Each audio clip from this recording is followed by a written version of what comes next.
प्रत्येकଙ୍କୁ प्रभु यीशु ख्रीष्टଙ୍କ ନାମରେ ପ୍ରୀତି ଭରା ପ୍ରଣାମ। ପ୍ରଭୁ ଆମମାନଙ୍କୁ ତାଙ୍କ ଅନୁଗ୍ରହରୁ ବାକ୍ୟର ଚରଣ ତଳେ ବସିବା ପାଇଁ, ବାକ୍ୟକୁ ଶିକ୍ଷା କରିବା ପାଇଁ, ବାକ୍ୟକୁ ଅଧ୍ୟୟନ କରିବା ପାଇଁ, ବାକ୍ୟକୁ ପାଳନ କରିବା ପାଇଁ ଅନୁଗ୍ରହ କରିଥିବାରୁ ପ୍ରଭୁଙ୍କ ନାମ ମହିମାନ୍ୱିତ ହେଉ। ତତ୍ସହିତ ଯେଉଁମାନେ ବାକ୍ୟର ଚରଣ ତଳେ ବସନ୍ତି ସେମାନେ ମନକୁ ନୂତନୀକୃତ ହେବାର ସୁଯୋଗ ପ୍ରାପ୍ତ ହୁଅନ୍ତି।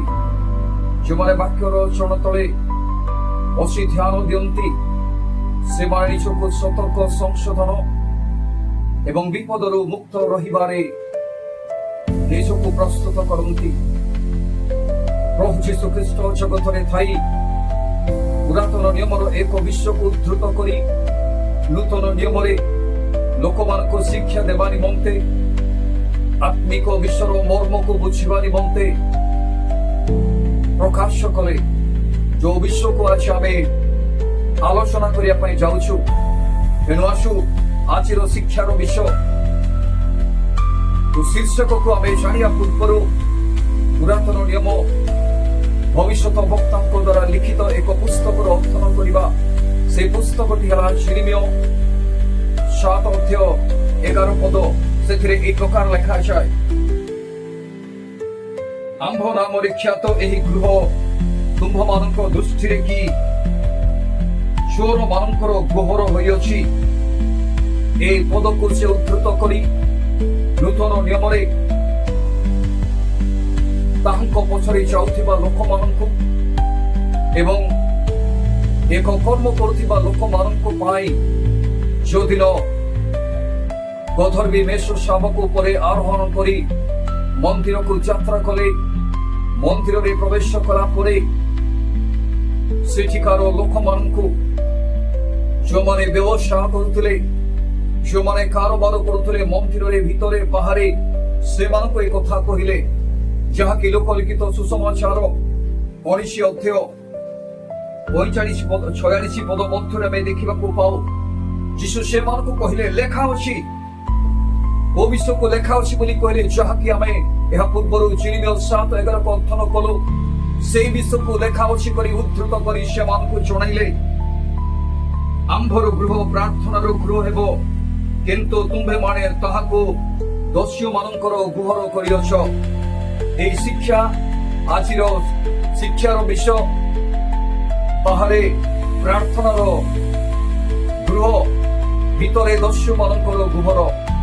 ମୋର ପ୍ରିୟମାନେ, ଏହି ବିଷୟ ଆଜି ଆମ୍ଭମାନଙ୍କୁ କେଉଁ ବିଷୟ ଶିକ୍ଷା ଦେବା ନିମନ୍ତେ, କେଉଁ ବିଷୟ ଜାଣିବା ନିମନ୍ତେ ଆମ୍ଭମାନଙ୍କୁ ଆଗକୁ ବଢେଇ ନେଉଛି। ଏ ବିଷୟ କୋଣ ସମ୍ବନ୍ଧରେ ଆମ୍ଭମାନଙ୍କୁ ଜଣାଉଛି।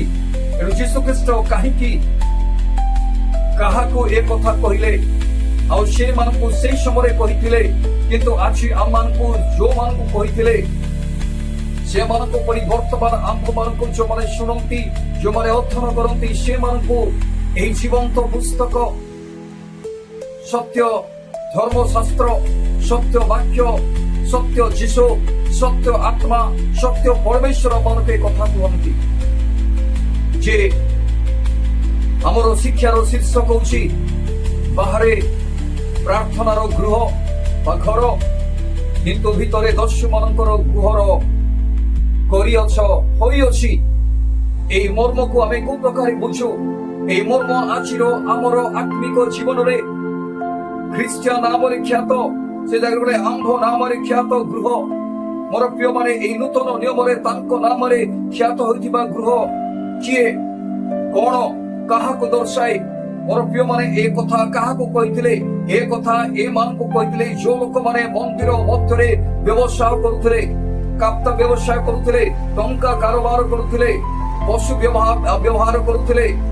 ଏ ସମସ୍ତ ବ୍ୟବସାୟ ମାନଙ୍କୁ କହିଲେ, ତୁମ୍ଭେମାନେ କି ଆମ୍ଭର ଗୃହକୁ, ପ୍ରାର୍ଥନାର ଗୃହକୁ ତୁମେ ଦସ୍ୟୁ ମାନଙ୍କର ଗୁହର କରିଅଛ। ଏହି ମର୍ମ, ଏହି ଉକ୍ତି ଆଜି ଆମମାନଙ୍କ ପାଇଁ କୋଉ ପ୍ରକାର ଶିକ୍ଷା ଦିଏ? ତେବେ ଆସୁ ଆଜି ଆମେ ଏ ସମୟରେ ଏ ବିଷୟକୁ ଶିଖିବା, ଏ ବିଷୟକୁ ଜାଣିବା। ପ୍ରଭୁ ଯୀଶୁ କାହିଁକି କହିଲେ, ପ୍ରଭୁ ଯୀଶୁ କାହିଁକି ଏ କଥା ସେମାନଙ୍କୁ କହିଲେ, ଏହାର କେତୋଟି କାରଣ ଗୁଡିକ ମୁଁ ଆପଣଙ୍କ ସମ୍ମୁଖରେ ଉପସ୍ଥାପିତ କରିବା ପାଇଁ ଚାହୁଁଛି। କାହିଁକି ଧର୍ମଶାସ୍ତ୍ରରେ ନମ୍ବର 1 ଏହା ଲେଖା ଅଛି। ଏବଂ ଯେତେବେଳେ ସେ ସିଦ୍ଧ ହେବାର ଦେଖିଲେ ସେହି ସମୟରେ ସେହି ଜାଗାରେ ତାଙ୍କ ସହିତ ଯେଉଁ ଲୋକ ଥିଲେ ସେମାନଙ୍କୁ କହିଲେ ଏବଂ ଏହି ଗୃହ ବୋଲେ ସେ କୋଉ ଗୃହକୁ ଇଙ୍ଗିତ କଲେ, କୋଉ ଗୃହକୁ ଦର୍ଶାଇଲେ। ଏହି ଗୃହ ସଲୋମନଙ୍କ ଦ୍ୱାରା ନିର୍ମିତ ମନ୍ଦିର ମଧ୍ୟରେ ସେ ସମୟର ସେଠିକାର କାରବାର କରୁଥିବା ଲୋକମାନଙ୍କୁ, ତାଙ୍କ ପଛରେ ଯାଉଥିବା ଲୋକମାନଙ୍କୁ କହିଲେ ଏହି ଗୃହକୁ ପ୍ରାର୍ଥନାର ଗୃହ ରୂପେ ତୁମେ ବ୍ୟବହାର କର। ଯୋଉ ଜାଗାରେ ଲୋକମାନେ ଯେଉଁ ସ୍ଥାନକୁ, ଯେଉଁ ଗୃହକୁ ତା ମନ୍ଦିର ରୂପେ ଈଶ୍ୱରଙ୍କର ସେବା କରିବା ପାଇଁ, ଈଶ୍ୱରଙ୍କର ଉପାସନା କରିବା ପାଇଁ, ଯେଉଁ ଜାଗାରେ ପ୍ରାର୍ଥନା କଲେ ପରମେଶ୍ୱର ଶୁଣନ୍ତି ବୋଲି ବିଶ୍ୱାସ କରୁଥିଲେ, ସେ ଜାଗାକୁ ସେମାନେ ଯାଇଥିଲେ ଏବଂ ସେଇ ଜାଗାରେ ସେଇ ଉଦ୍ଦେଶ୍ୟରେ ବ୍ୟବହାର କରିବା ପରିବର୍ତ୍ତେ ସଲୋମନଙ୍କର ଅନେକ ଦିନ ଗତ ହେଲା ଉତ୍ତାରେ ଏ ଲୋକମାନେ ଯେଉଁମାନେ ଥିଲେ ସେମାନେ ନିଜର ଉଦ୍ଦେଶ୍ୟରେ ବ୍ୟବହାର କରୁଥିଲେ ଏବଂ ନିଜର ଉଦ୍ଦେଶ୍ୟ ଏହା ଥିଲା, ତାହା ଈଶ୍ୱରଙ୍କର ଗୌରବଜନକ ନଥିଲା, ମାତ୍ର ଦସ୍ୟୁମାନଙ୍କର ଗୁହ ରହିଥିଲା। ଯେଉଁମାନେ ଦସ୍ୟୁମାନେ, ଚୋରମାନେ, ଡକାୟତମାନେ ଯେଉଁ କାର୍ଯ୍ୟ କରୁଥିଲେ ସେ କର୍ମ ସେ ଜାଗାରେ ଚାଲିଥିବାରୁ ଯୀଶୁ ଖ୍ରୀଷ୍ଟ ଏ ବିଷୟକୁ କହିଲେ ଲେଖା ଅଛି, ତୁମ୍ଭେମାନେ ଆମ୍ଭର ଗୃହ, ପ୍ରାର୍ଥନାର ଗୃହକୁ ଦସ୍ୟୁମାନଙ୍କର ଗୃହର କରିଅଛ। ମୋର ପ୍ରିୟ ମାନେ, ଏହା ଆଜି ମୋ ଜୀବନ ମଧ୍ୟରେ ମୁଁ କେମିତି ଗ୍ରହଣ କରିବି, ମୋ ଜୀବନ ମଧ୍ୟରେ ଏହାକୁ ମୁଁ କେମିତି ଗ୍ରହଣ କରିବି, କେମିତି ପ୍ରୟୋଗ କରିବି। ମୋତେ କଣ କୁହାଯାଉଛି? ଏହି ଗୃହ କିଏ? ଏହି ଗୃହ ନୂତନ ନିୟମରେ ଯୀଶୁ ଖ୍ରୀଷ୍ଟ ଆତ୍ମିକ ଭାବରେ ଗୋଟିଏ କଥା କହନ୍ତି 3:9 ପ୍ରଥମ କରନ୍ଥୀୟ 3:9 ଆମ୍ଭେମାନେ ଈଶ୍ୱରଙ୍କର ଗୃହ ଅଟୁ, ଆଉ ଆମ୍ଭେମାନେ ଈଶ୍ୱରଙ୍କର ନିମନ୍ତେ ଆମେ ଗୃହ ଭାବରେ ଖ୍ୟାତ ଅଟୁ। ଏହି ଗୃହରେ ପରମେଶ୍ୱର ବସତି କରିବା ପାଇଁ ଚାହାନ୍ତି। କଣ ମୁଁ ଜାଣେ କି ମୁଁ ଜଣେ ପ୍ରଭୁଙ୍କୁ ଗ୍ରହଣ କରିଥିବାରୁ, ପ୍ରଭୁଙ୍କର ନାମରେ ଖ୍ୟାତ ହେଇଥିବାର ମୁଁ ଈଶ୍ୱରଙ୍କର ଗୃହ। ପ୍ରଥମ କରନ୍ଥୀୟ 3:9। ଦ୍ୱିତୀୟ ବିଷୟ, ଆମେ ଈଶ୍ୱରଙ୍କର ମନ୍ଦିର 3:16। ଆମେ ଈଶ୍ୱରଙ୍କର ମନ୍ଦିର, ଗୃହ ବି ଅଟୁ, ମନ୍ଦିର ବି ଅଟୁ। ତୃତୀୟ ବିଷୟ, ପ୍ରଥମ କରନ୍ଥୀୟ 3:19 ଆମେ ପବିତ୍ରାତ୍ମାଙ୍କର ମନ୍ଦିର ଅଟୁ। ଏ ମନ୍ଦିର ମଧ୍ୟରେ ପବିତ୍ରତା ରହିବା ଆବଶ୍ୟକ। ଏ ମନ୍ଦିର ମଧ୍ୟରେ ଈଶ୍ୱରଙ୍କର ଗୌରବ ରହିବା ଆବଶ୍ୟକ। କଣ ମୁଁ ଆଜି ପ୍ରଭୁଙ୍କର ଦାସ ଭାବରେ ଯଦି ଖ୍ୟାତ, ଅନେକ ମୋ ନିମନ୍ତେ ଅନେକ ବଡ ବଡ ସଭା ଆୟୋଜନ ହୁଏ, ମୋ ନିମନ୍ତେ ଲୋକମାନେ ମତେ ସମ୍ମାନ କରନ୍ତି, କିନ୍ତୁ ବାସ୍ତବତାରେ ମୁଁ ଈଶ୍ୱରଙ୍କର ଗୃହ ଭାବରେ ଏହି ଗୃହକୁ, ମୋର ନିଜର ଶରୀରକୁ, ନିଜର ମୋର ଏହି ରକ୍ତ ମାଂସର ଶରୀରକୁ ଈଶ୍ୱରଙ୍କର ମନ୍ଦିର, ପବିତ୍ରାତ୍ମାଙ୍କର ମନ୍ଦିର ରୂପେ ଆଜି ବ୍ୟବହାର କରୁଛି କି? ମୁଁ ଆଜି ଏହା ନିଶ୍ଚିତ ଅଟେ କି ମୁଁ ଈଶ୍ୱରଙ୍କର ଗୃହ ଭାବରେ ଖ୍ୟାତ ହେଇ ଈଶ୍ୱରଙ୍କର ଗୌରବ ହଉଛି କି? ଏଥିପାଇଁ ମୋର ପ୍ରିୟ ମାନେ, ନମ୍ବର 1 ଜିରିମିୟ ଭବିଷ୍ୟତ ବକ୍ତାଙ୍କର 7:11 ସଫଳ କରିବା ଉଦ୍ଦେଶ୍ୟରେ ଯୀଶୁ ଖ୍ରୀଷ୍ଟ ତାହା ସେମାନଙ୍କ ମଧ୍ୟରେ ଦସ୍ୟୁମାନଙ୍କର କର୍ମକୁ ଦେଖିବାର କଥା କହିଲେ।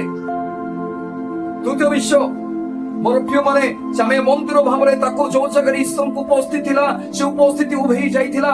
ଆଜି ମଧ୍ୟ ଆମର ପ୍ରଭୁଙ୍କ ନାମରେ ଖ୍ରୀଷ୍ଟିଆନ ଭାବରେ ଆମ୍ଭେମାନେ ଡୁବିତ ହୋଇ, ଆମେ ତାଙ୍କ ନାମରେ ବାପ୍ତିସ୍ତ ହୋଇ ଗିର୍ଜାର ମୁଖ୍ୟ ସ୍ଥାନକୁ ନେଇ କଣ ଆମ୍ଭେମାନେ ଗିର୍ଜା ଘରକୁ ତ ଭଲ ଭାବରେ ବର୍ଷରେ ଅନ୍ତତଃ ଥରେ ସଜାଉଛୁ, କିନ୍ତୁ ନିତ୍ୟ ଈଶ୍ୱରଙ୍କ ଉପସ୍ଥିତି ପାଇଁ ଏହି ଗୃହକୁ ଆମେ ସୁଶୋଭିତ କରୁଛୁ କି? ପ୍ରଭୁ ଆଜି ଆମ୍ଭମାନଙ୍କୁ ଏଥିପାଇଁ କହୁଅଛନ୍ତି, ମୋର ପ୍ରିୟ ମାନେ, ଯଦି ଏହି ମନ୍ଦିର ରହିବ ନାହିଁ, ଈଶ୍ୱର ବସତି କରିବେ ନାହିଁ। ଯୀଶୁ ଖ୍ରୀଷ୍ଟ ଜେରୁସାଲେମ ମନ୍ଦିର ମଧ୍ୟରେ ଠିଆ ହେଇ ଏହି ମନ୍ଦିରକୁ ତୁମେ ଭାଙ୍ଗିବ, ନଷ୍ଟ କରିବ, ମୁଁ ତାକୁ 3 ଦିନରେ ତୋଳିବି ବୋଲି କହିଲେ ଶରୀରକୁ ମନ୍ଦିର ଭାବରେ ଉପସ୍ଥାପିତ କରେ। ଯିଏ ଯୁଗ ଯଦି 8:8 ଆମେ ଯିବା, ସେ ଜାଗାରେ କଥା କୁହାଯାଏ, ଯିଏ ଯୁଗକୁ ମଧ୍ୟ ପ୍ରଭୁ ଦର୍ଶନ ଦେଇ କଥା କହିଲେ, ବାକ୍ୟ ଦ୍ୱାରା କଥା କହିଲେ, ତାଙ୍କର ହାତରେ ଚୁଟି ଧରି ମନ୍ଦିର ପ୍ରାଙ୍ଗଣ ଭିତରକୁ ନେଇକି ଦେଖାଇଲେ। ଗୋଟେ ଚିତ୍ର, ଗୋଟେ କାନ୍ଥ ମଧ୍ୟରେ ଗୋଟେ ଛୋଟ ଚିତ୍ର ଥିଲା ଏବଂ ସେଇ ଚିତ୍ର ଭିତରୁ ପ୍ରବେଶ କରନ୍ତେ, ଖୋଳନ୍ତେ, ଦ୍ୱାର ଭିତରେ ପ୍ରବେଶ କରନ୍ତେ ମନ୍ଦିରର ଚାରି କାନ୍ଥରେ ଈଶ୍ୱରଙ୍କର ଘୃଣ୍ୟ ସରୀସୃପ ପଶୁ ପକ୍ଷୀ ମାନଙ୍କର ବିଷୟ ଚିତ୍ରିତ ହେଇଥିଲା, ଆଙ୍କିତ ଥିଲା। ଆଜି ଆମକୁ এই ବିଷୟ ମଧ୍ୟ ଆମେ ତ ବାହ୍ୟ ଭାବରେ ସୁନ୍ଦର ପୋଷାକ ପିନ୍ଧିବା ଦ୍ୱାରା, ବାଇବଲ ଧରିବା ଦ୍ୱାରା, ପ୍ରଭୁଙ୍କ ଉଦ୍ଦେଶ୍ୟରେ ଆମେ ଠିଆ ହେବା ଦ୍ୱାରା ଆମେ ମନ୍ଦିର ପରି ଦେଖାଯାଉଛୁ, କିନ୍ତୁ এই ଜାଗାରେ ଈଶ୍ୱରଙ୍କର ଗୌରବ ହେବା ପରିବର୍ତ୍ତେ ଅପଗୌରବ ଚାଲିଛି। ঈর্ষা, কপটতা, ঘৃণা সমস্ত শরীর কর্ম চালিছি। এথিপাই এই বাক্য আছে আমাকে কথা কুহে।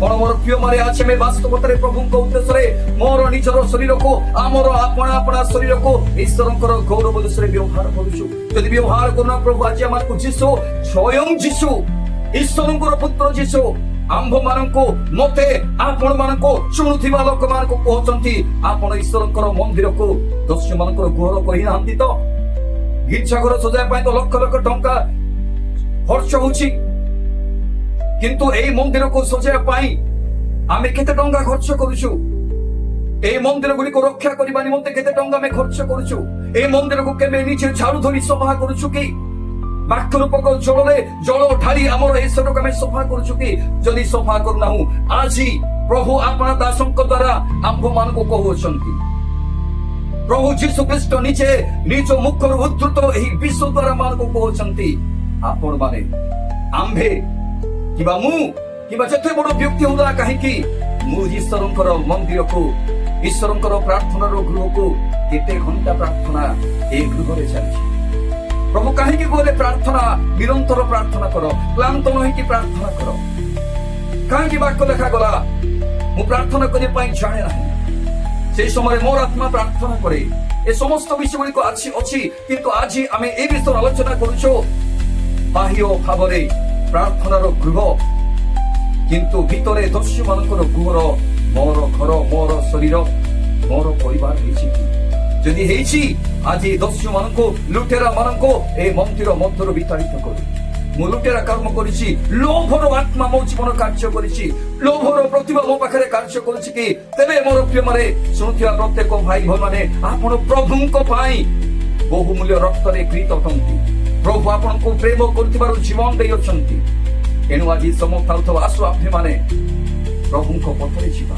ए मंदिर को परिष्कार करिबा ए मंदिर उद्देश्य रे आपण को समर्पण करिबा प्रभुंकर उपस्थिति आसीबो पवित्र आत्मा मान को मथरे सांत्वना प्रदान करिवे पवित्र आत्मा परिचालना करिवे एवं हमर राज्य हमर देश हमर परिवार आंभर लोक माने उद्धार हेबे आमे तो उद्धार हेबा सहित अन्य मान को पय आदर्शर पात्र हेबा आज चाहूछु कि यदि चाहूछु निर्णय आपणकर निर्णय आपणको परिवारर निर्णय मोर निजर यदि मु निर्णय नेबी ए मंदिर को ए गृह को प्रार्थना गृह करिबी एवं समस्त घृणा वर्ज्य वस्तु को बाहर करी मु ईश्वरंको पाई ठिया हेबी ईश्वरंकर प्रार्थना गृह करिकी ए जगह प्रभुंको सहित वार्तालाप करिबी एहा चाहूछंती कि तेबे आपणा प्रभुंको निकटरे निजको समर्पण करी प्रभुंको गौरव करंतु प्रभु वाक्य द्वारा शुणिथिबारु आपनको आशीर्वाद करंतु एवं आपनकर मतामत मध्य जदि चाहूछंती आपण जणांतु मु जदि निजको भूल करिछि